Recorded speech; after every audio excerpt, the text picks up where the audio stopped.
tuned into Life is a Sacred Journey. Every week, we bring a new perspective to aging and caregiving. Here is your host, Michelle Pope.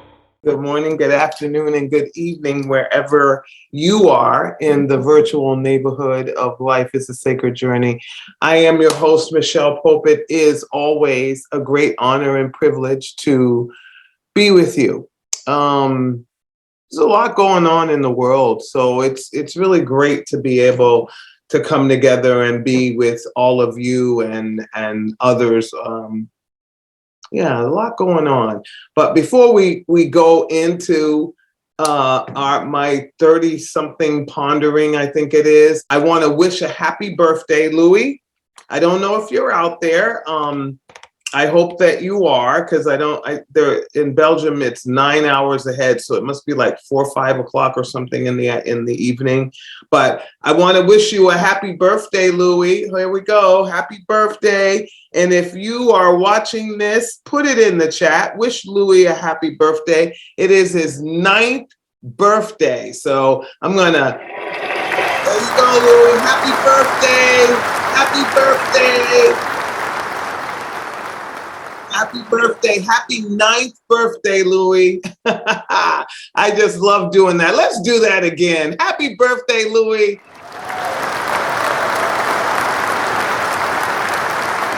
I think you're fabulous. Happy birthday. Woo-hoo. All right. So Louis is my wonderful friend, one of my best friends in the whole wide world, and he lives in Belgium. And he turns 9 tomorrow. And so I'll probably have to call him again because I love him so much. But I wanted all of you to get in on it and to get on Facebook in the chat and wish Louis a very happy, happy birthday. He turns 9 years old, and I've known him a really long time. Like I said, he's one of my best friends in the whole wide world. All right, Louis. Mwah. Love you. Love you. All right. To the moon and back, Louis. To the moon and back. Me and you, baby. All right.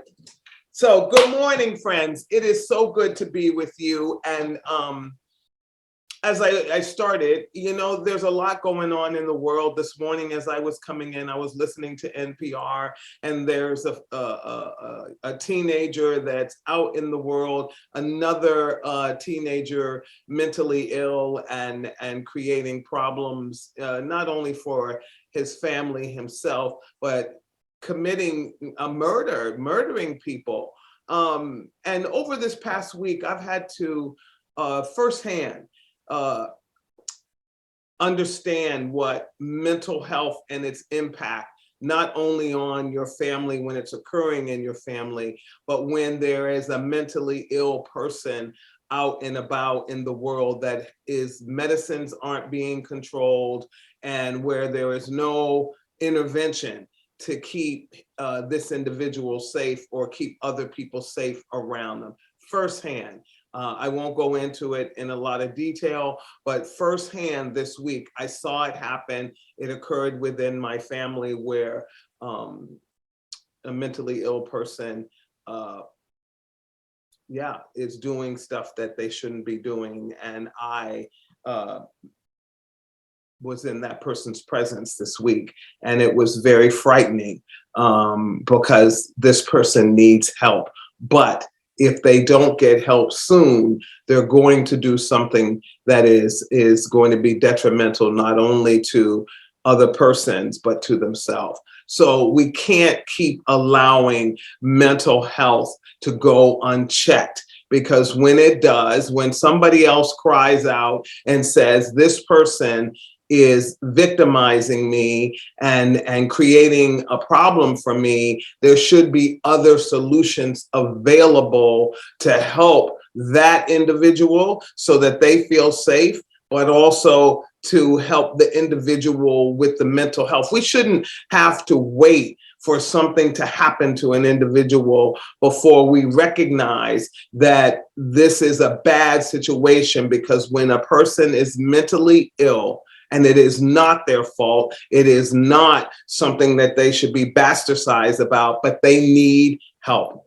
And so wherever you are in your community, worldwide, mental health is not black, white, male, female. It is all of us. And it's beginning to not beginning, it has. It's just that now we see it more, because now a 15-year-old, an 8-year-old, a 9-year-old can get a gun and go and kill their classmates. And so now we recognize that we have an issue with the mental health of our little people, and we aren't doing, we got to do better, people. We've got to do better. When somebody has a baby, we need to have a system in place that helps them with parenting, that helps them to overcome those moments when the stress level is so high. I've been a parent, I know, but it depends on your emotional intelligence. It depends on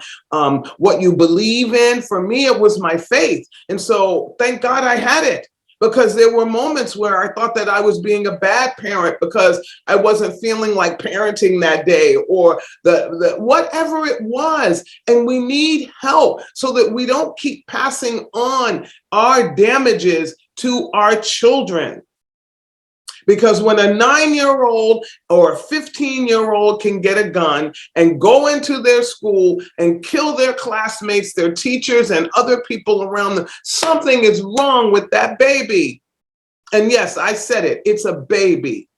It's not a grown person, and it needs our help. We got to stop letting these children raise themselves and act as if we're not there to have conversation with them and engage them, and to say no when no is the appropriate response, instead of having these long-winded buddy conversations with a child.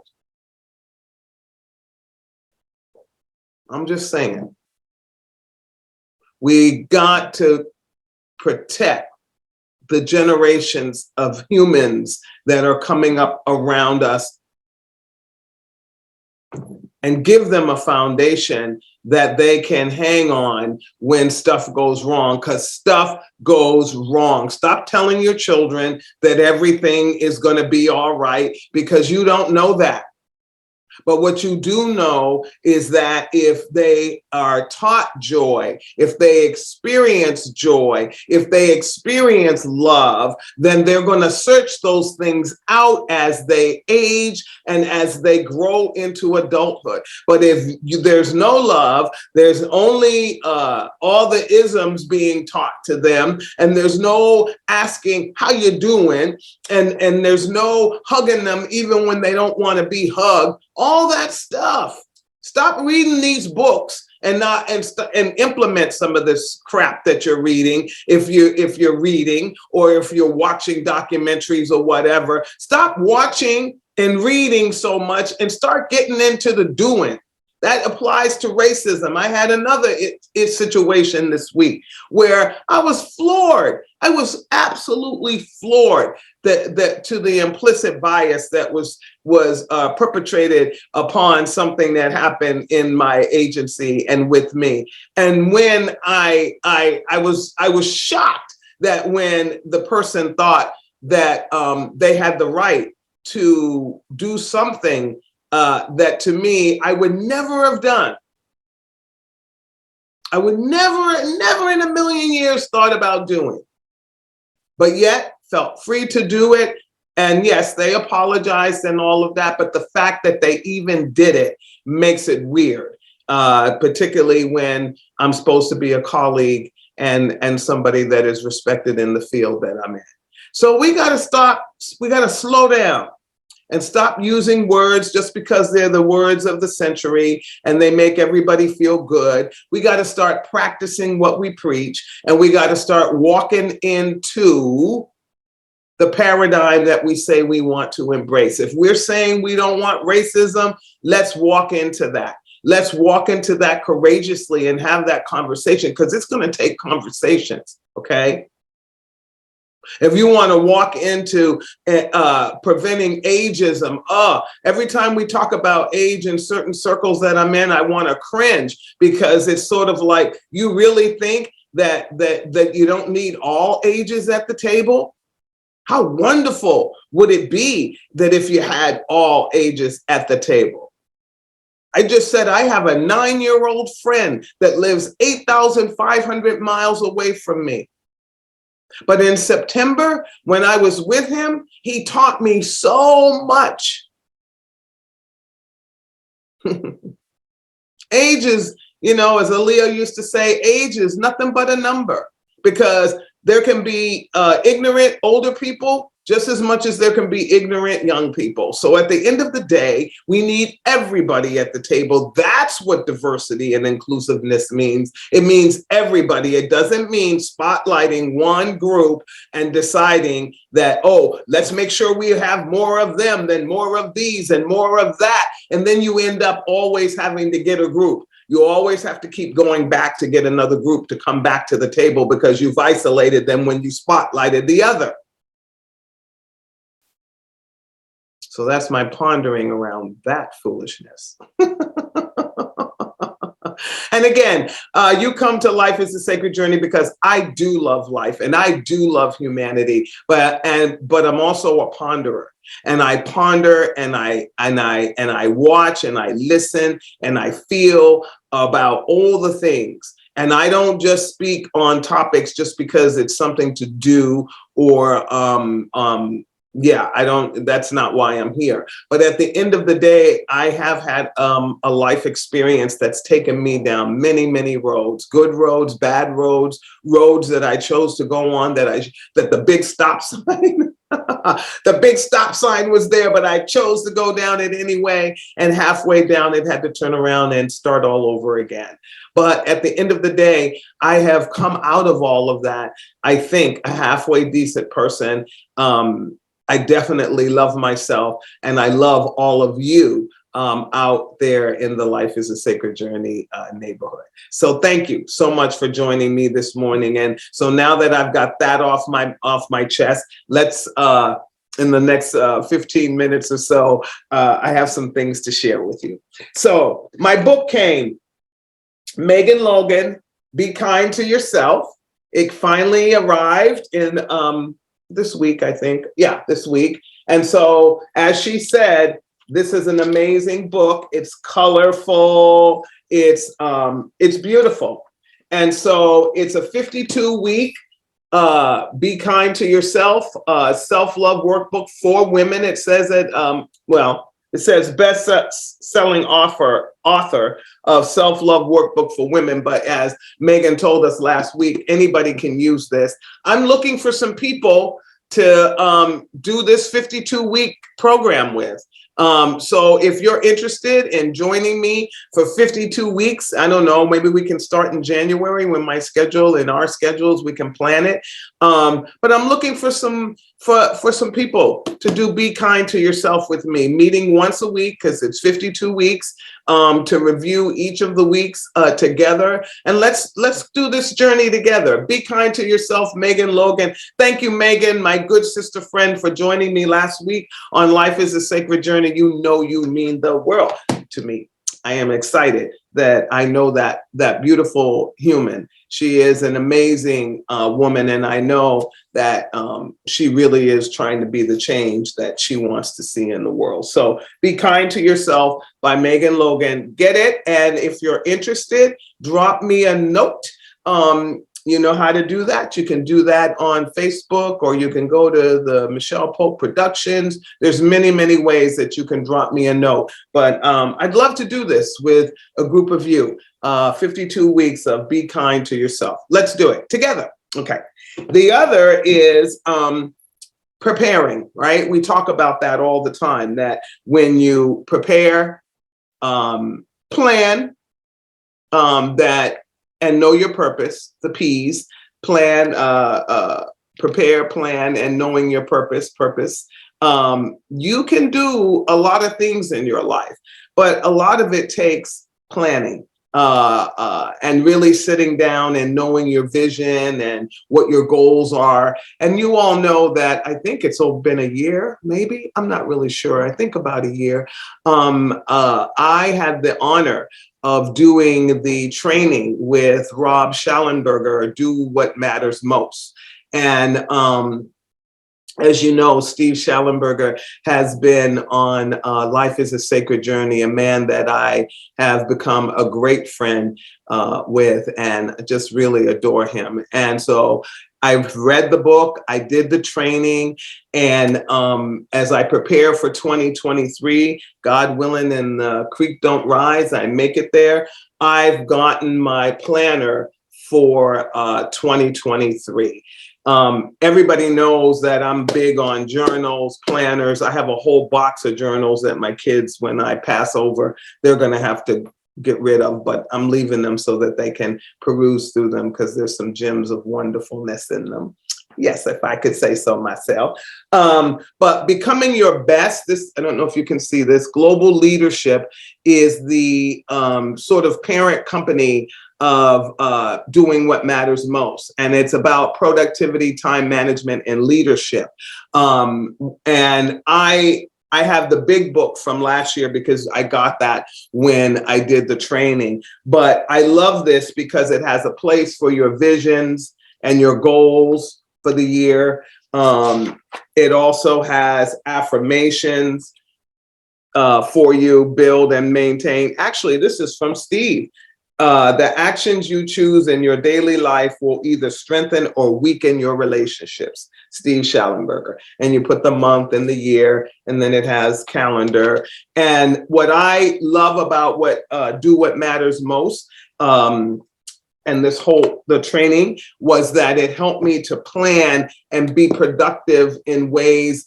When people ask me, how do you juggle everything on your calendar and do everything?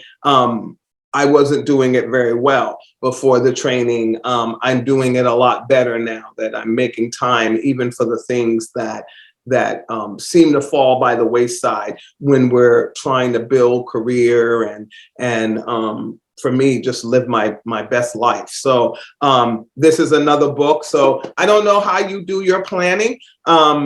I think the Do What Matters Most book is an amazing book. It is not that big and it's easy read. Steve Schallenberger, Rob Schallenberger co-authored it. Get it, read it. And then if you feel like you would like to have a planner like this that really helps you, because it also has in the front habits, goals, roles, developing a personal plan, and then it gives you an example on how to do all that. So you can see that I'm preparing. I don't know what the universe has in store, and I pray that I make it to 2023 and beyond, but I'm preparing so that I have all my tools ready in my toolbox. So let's talk about a couple of other things. Let's move from that little soapbox that I was on in the beginning to, we went to some resources that are really good that I hope that you will get in your library. And then I want to talk about aging well. When I traveled recently, and you all know that I traveled alone, and I was nervous. I'm always nervous, and about traveling and being by myself and everything. But I checked in. One of the tips that I got from one of our guests that came here: you check in. You have check-in points and check-in times. And then there was one actual conversation that I had with my daughter where it wasn't a text or a check-in. We actually spoke to each other so she could hear my voice and know. I was with family, so I was good. But just even in the traveling pieces when I wasn't with anybody. And I even checked back with them in Belgium and let them know when I was in the cab. Listen to me. When I was in the Uber leaving from San Francisco airport and going back home, I realized I needed to let them know I had safely landed. So all those things, all those little checkpoints and making sure, but aging well, what does that really mean? And how do we really do that when we take into all the things that are going on in the world and how we are all impacted by those things. I have this, I got this checklist or a tip sheet that I think I printed this in, 2019. And so I probably talked about it on one of our podcasts then. But I love this. It says, eat a rainbow. And what that means is really enjoying all the types of food that are out there and experiencing food in a way that is enjoyable and fuels your spirit. I find when I eat with others is one of my most favorite things to do, because you're enjoying a meal and then you're having conversation, and usually it's somebody you like. And so, you know, you have all these good, warm feelings around the food. One of my favorite places to eat in Berkeley is La Note. It's a French restaurant, and they have the best breakfast and the best salads there. And so, you know, it's like, that's my favorite kind of place. It's warm, it's close, people sit close together. During the pandemic, things were a little different, but still that kind of feeling. You can smell the food. They have an outdoor area where the trees are all around you, or a canopy of where you eat. And it's right in the middle of Berkeley, very urban area. So when you eat and you experience eating with others, or even alone, because what I do now at home when I'm eating alone, I use my good plates, I drink my water out of a wine goblet. I just really try to enjoy the experience of eating, so that it's not something, yes, it's fuel, you need it for fuel, but that it's not something that I'm not enjoying. And lately, my favorite thing has, for some reason, I've had a taste for fried catfish. So Angeline's over here in Berkeley has gotten a lot of my money, and they make these delicious hush puppies. But then Rockin' Crawfish, I believe is the name of it, over in Contra Costa County is another place, and they both deliver. So one, when I'm in the office late, delivers here, and the other one delivers to the house. So I've had a flavor for that. So sometimes you also have flavor, taste bud for something, and it becomes the thing that you like to eat a lot of. So right now for me, that's fried catfish. Well, I don't know what it is for you. And I don't eat meat or pork or any, red meat, beef or pork. That doesn't mean that you shouldn't. Some people enjoy it. I happen to not enjoy it and haven't eaten it for a really long time.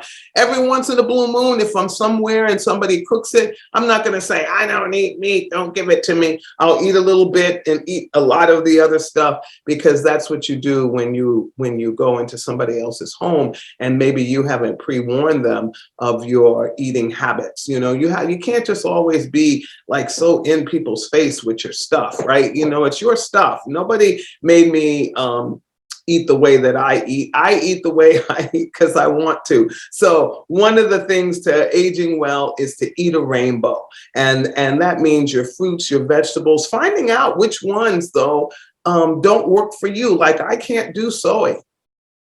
No form, can't do it. Tofu, I used to be able to eat it, but now not liking it. Something about it, don't like. So your taste buds change, and you move into other things that you like to eat, but experiment. One of the things in Belgium that I enjoyed is that they always put olives on the table. So now every time I sit down, thank you, I have a little bowl of olives to eat at the table. So sidestep falls.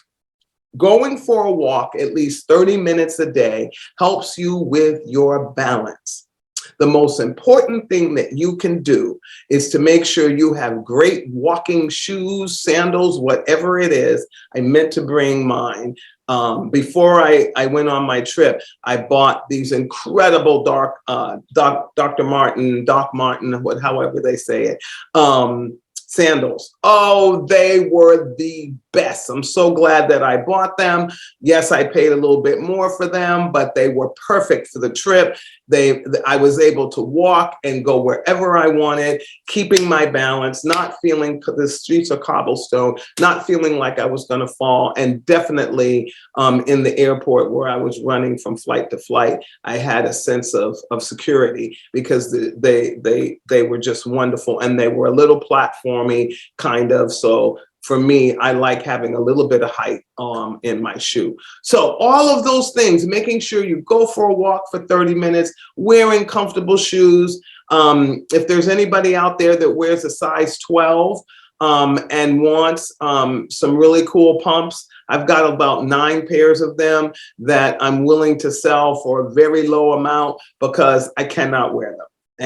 Okay, they're done. I'm doing the kitten heel, the 2-inch heel, the 4-inch heels that I used to wear, even 3, no longer. So those are things that you do to prevent from falling, because you don't want to fall and injure yourself in any way, because it is the precursor to a lot of things. So 30-minute walk, wearing shoes that are comfortable, the right height for you. And if you wear a size 12 and you want some nice shoes, some of them I haven't even worn, send me an email.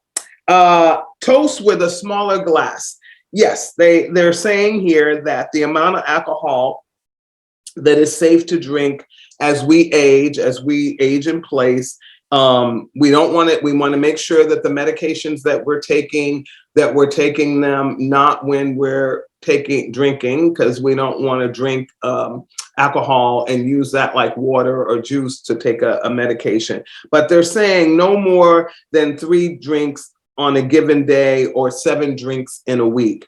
A drink is 1.5 ounces of hard liquor, 6 ounces of wine, and 12 ounces of beer. And again, health conditions, medications, and whether or not, your size, all of these things, because you notice there's some people that can drink and you're just like, okay, so I would be passed out. But as you get older, you want to know your limit, know what's good for you. And again, a drink is 1.5 ounces of hard liquor, 6 ounces of wine, 12 ounces of beer. And so just keeping that in mind, drinking, and we usually drink a little less, but we are finding with depression, anxiety, isolation, and just this crazy world, people are drinking more. And that includes those folks that are over the age of 65. So toast with a smaller glass. That's okay. Get your shots. Getting your shots are important. I just got my booster before I traveled because I wanted to make sure that I wasn't giving anybody COVID or getting COVID or I had already had it. So I kind of had a feel of safety, but I also got that. I will tell you though, coming back from on my trip, I think that I might have experienced symptoms of at first I thought it was a cold.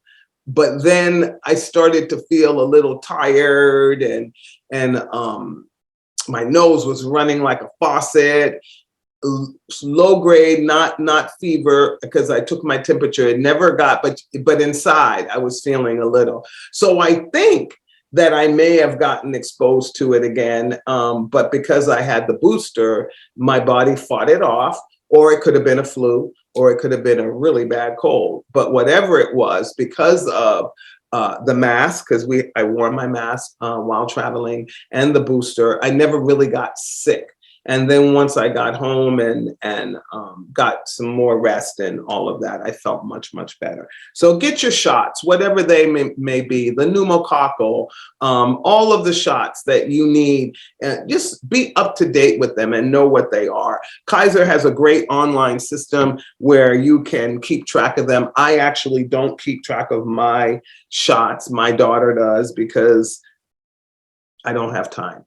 So, or put it this way, it's not a priority for me. And so because it's not a priority for me, I gave it over to her, and she's really good at it. She makes sure that I get all my shots. She actually sets up all my appointments.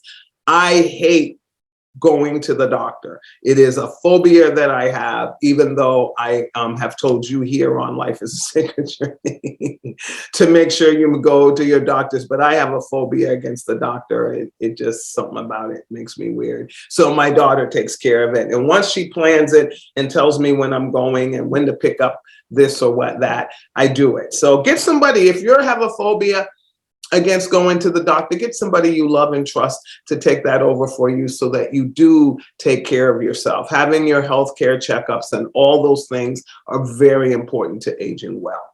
Know the lowdown on sleep in later life. You do need to sleep. The National Sleep, we've talked about this a couple of times on Life is a Sacred Journey, and it just says the National Sleep Foundation suggests 7 to 8 hours.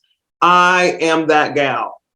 I need my 7 to 8 hours of sleep. I didn't used to, but I do now. And so making sure that I actually set Alexa to tell me, because I'll stay up until the crack of dawn. But I have her tell me when to go to sleep. So, and when it's time to go to sleep, Alexa says, it's time for bed. And I'm like, okay. And I start getting ready, because sometimes I don't go to bed right away because I'm not ready, but I start getting ready so that within an hour I'm in the bed. I don't always get 7 to 8 hours sleep. I will be honest about that. But I try to get, when I can get it in, I get it in. And every once in a while I take a nap. I try not to take a nap late in the day. So if I'm going to go back to bed, it's going to be like around 12, 1 o'clock, so that it's only an hour, hour and a half, 2 hour max nap, so that I'm not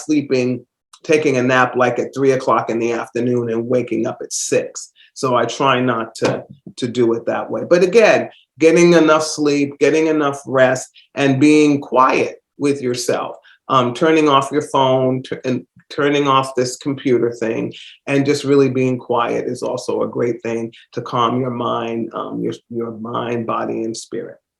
Flatten your virtual opponent, sharpen your mind. Well, we just talked about that. It's like conquering all the computer games, the discussion clubs, learning a new language, and social give and take with other people. Cut it off, make it stop, and be quiet. You know, the world can do without you, not in a big way, because the world can't do without any of us, but without you being active in it for a minute. And that peace and quiet is something that we all need. We need to turn it off, and it's important.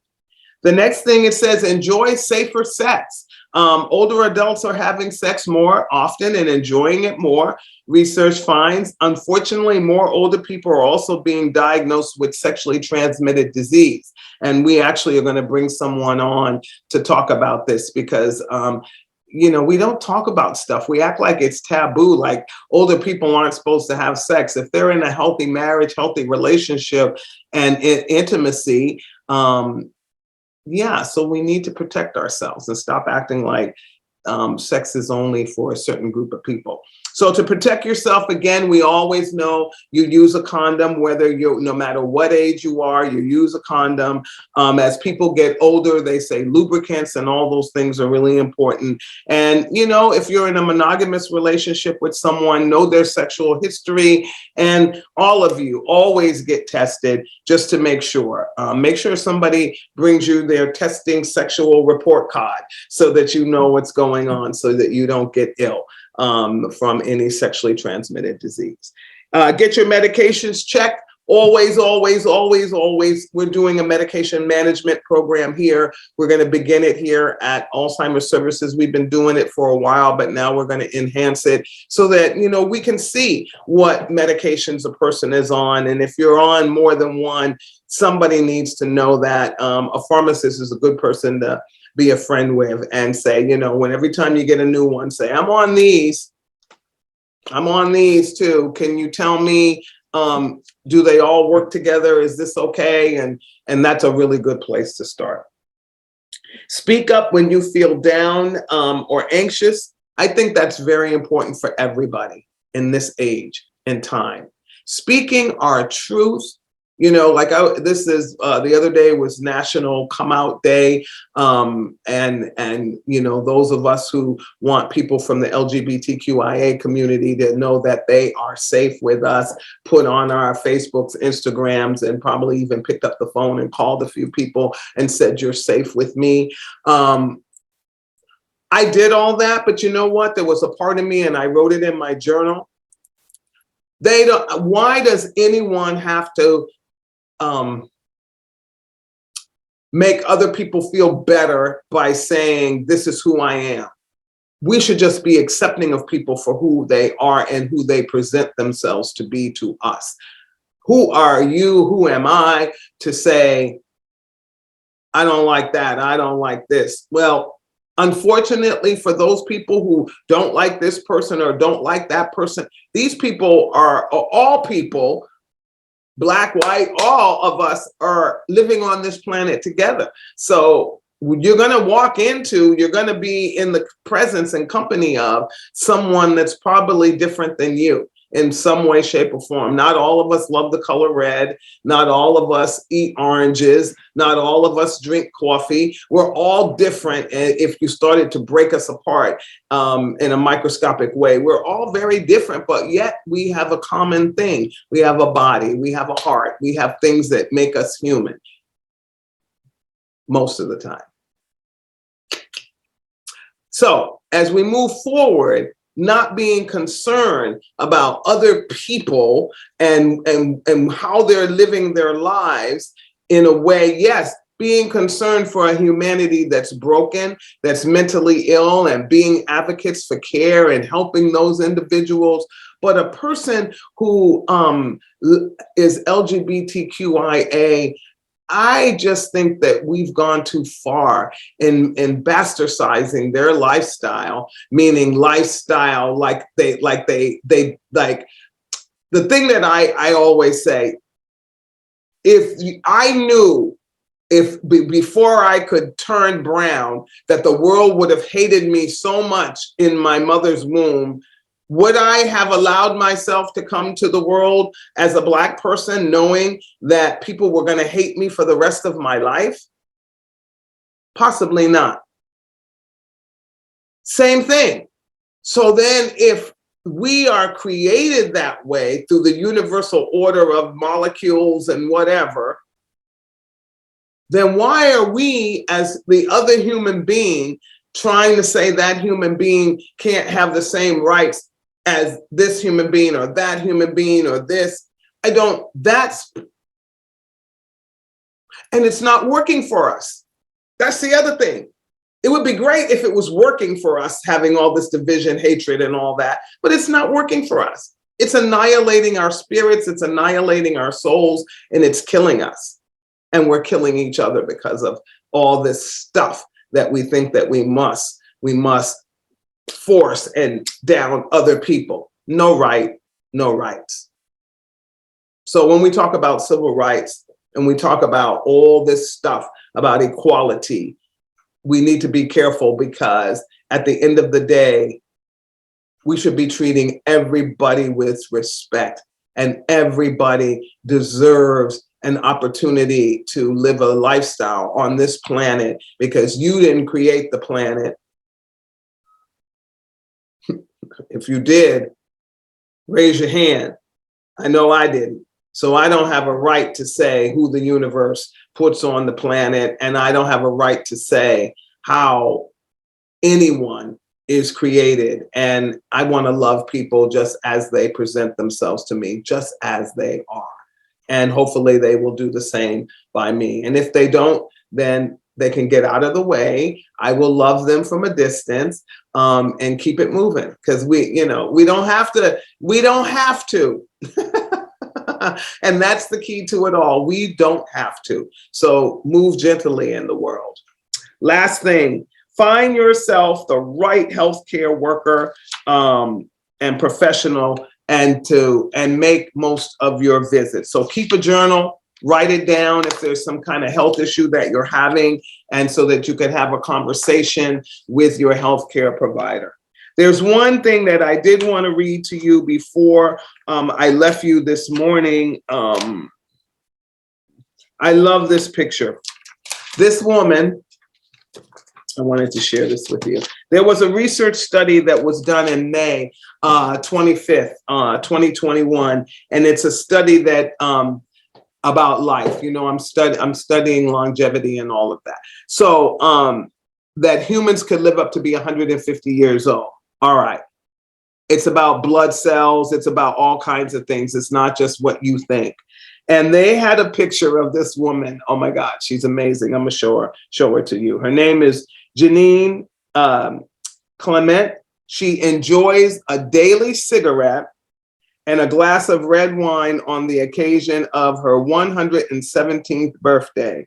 In 1997, she died at the age of 122 and still holds the record for being the person with the longest lifespan. Here she is. Can you see her? Look at her. Isn't she amazing? But most people would think cigarette every day, wine every day, and she lived to be 122. So it's more to it than just the things that we think. It's the one thing about her lifestyle. They said she laughed a lot, that she was engaging with people. She loved humanity. She had a good life. It wasn't free of struggle or pain or any of those things that we hope that we pray that wouldn't happen in our lives. But she lived a full, engaging life where she was engaged with other people and she loved other people. And so therefore she was loved and lived to be 122 years old. Now, I think we all have the capability of living our best lives. We just got to lean into it. We got to crash among each other gently and softly, where we're no longer crashing, but we're hugging each other, even without touching, hugging each other in our mind so that it feels like I was okay in the presence of this person. We need to not do harm to one another. I heard the other day, bad Christians hurt good people. And wow, that's a powerful, I should put that behind me. That's a powerful statement. We got to stop hurting people because of what we believe and what we think and what we think we are and all of that. I'm changing every day. I make mistakes every day. I'm imperfect every day. Every day. 52 weeks out of the year, every day, 365. But I know how to say I'm sorry. I know how to be humble. I know how to reach out in love and kindness, and I know how to forgive. And so at the end of the day, when all of that comes together and it happens, then you have a joyful life, gone beyond happy into joy. So this is my little, I bet you're wondering what this is. Oh my goodness. I have a good friend that is retired now who is just trying to find, like doing all kinds of fun stuff. And so we love Harry Potter, she and I. And so she makes wands. And so this is my, when I feel stressed, and it's made out of wood from when we went walking in the woods. And it's got a cute little, I don't know what kind of stone that is. Maybe you guys do. And so whenever I'm feeling like I need a little magical moment, of course I stop, meditate, and pray at all times. But then sometimes I need those moments where I'm laughing, or I'm feeling a sense of humor or joy, or feeling that the impossible can happen. And I hold on to this and I think about my friendship, my over 30 something years friendship with this person. And I think about how magnificent she is and how lucky and blessed I am to have her in my life. So this sits here on my desk. And yeah, for somebody, it's just a stick with wire around it with a little bead here and a little bead here. But to me, it's a symbol of friendship. It's a symbol of something that we like together, that ties us together and binds us together in a friendship and sisterhood that can never be broken. And so that also helps you to live a long time, having relationships that matter, that you can go deep with. So as we end Life is a Sacred Journey this morning, I hope you have a wonderful, wonderful weekend.